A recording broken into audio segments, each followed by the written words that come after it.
Russia-Ukraine War. List of key events. Day 227. A fuel tank was on fire early on Saturday on the Kerch bridge in Crimea, which links the peninsula to mainland Russia, Russia's RIA state news agency said, while Ukraine's media reported that it was an explosion.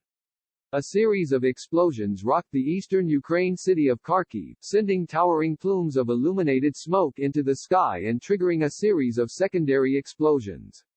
There were no immediate reports of casualties. Ukrainian soldiers are defending the eastern industrial town of Bakhmut as Moscow-backed separatist forces in the war-battered Donetsk region advance after recapturing a series of villages nearby.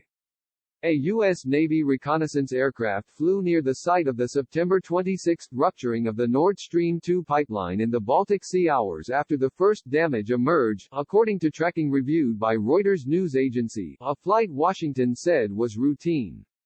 The United States sees no reason to change its nuclear posture and does not have indications that Russia is preparing to imminently use nuclear weapons, the White House said, a day after President Joe Biden referred to the threat of a nuclear Armageddon.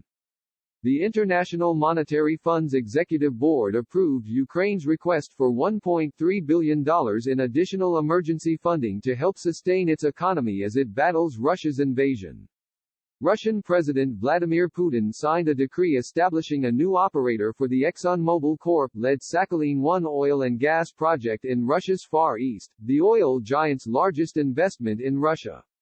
United Nations Secretary-General Antonio Guterres and his team are working to expand and extend a deal allowing Ukrainian Black Sea grain exports, which could expire in late November, a UN spokesman said.